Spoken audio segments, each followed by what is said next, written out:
is List 6, Part 2 of a series of rhetorical device reviews.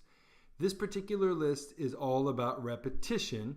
If you missed Part 1, please look in the playlist along with other rhetorical device review videos.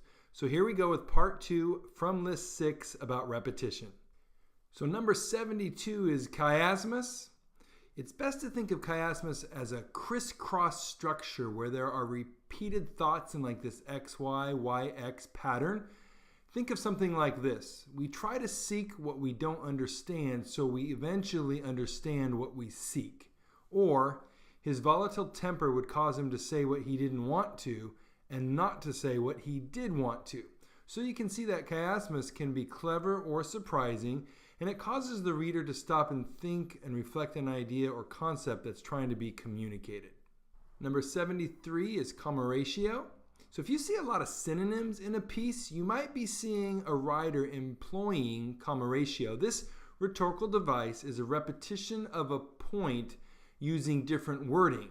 So if subsequent phrases communicate similar meaning, a redundancy of ideas, a recapitulation of a concept, the use of tautology to reiterate a point, well, you get the idea, I just did it. So why use it? Well, for one, if a concept is harder to understand, saying it in a different way can help explain it better. Or if there's a key concept that an author wants to drive home to make it super obvious that it shouldn't be missed, this works well for that as well.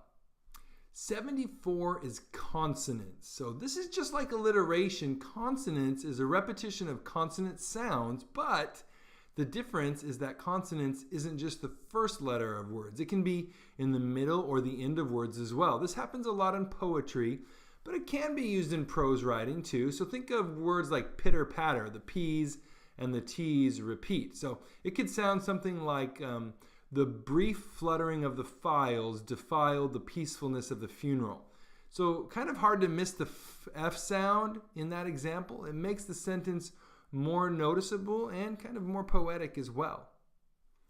Number 75 is EPIZEUXIS. It's also synonymous with DIACOPE. This is simply the repetition of one word within a sentence for impact, like, when will we give in? Never, never, never. You can sense the drama and the strength in using EPIZEUXIS. It really drives home a point, but it would be used sparingly at the risk of seeming overly dramatic or silly, silly, silly. So DIACOPE then is similar, number 76. It's a similar repetition of a word or phrase, but unlike EPIZEUXIS, DIACOPE has words in between the repetition. So like in Shakespeare's Hamlet where it says to be or not to be, you have the words or not between the to be's. So it's another method of emphasis, like saying the shame, the utter shame, or it can help with further description or an elaboration of an idea, like saying her argument was a joke, a rhetorically weak and contradictory joke. So you can see it can pound home a point because it dwells on and expands a statement, gives more kind of detail or description to it. Number 77, EPANALEPSIS. EPANALEPSIS repeats a word or phrase at or near both the beginning and the end of a sentence. It's kind of like bookends because the beginning and end points of a sentence are where the greatest emphasis lays.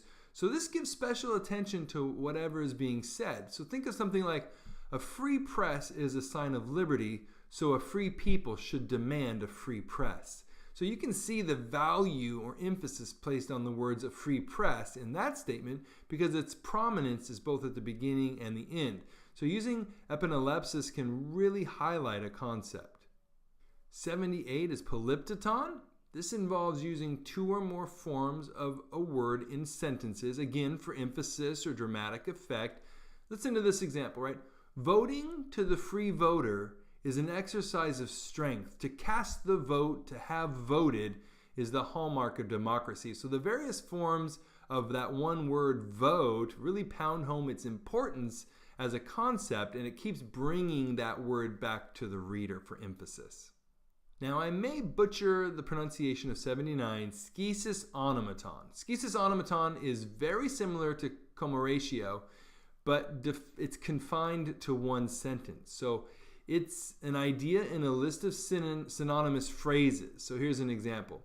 When he heard the news, he was broken, destroyed, a shattered shadow of who he once was. So you can see that it's poetic, but it can further explore or expand on a point being made because it brings clarification.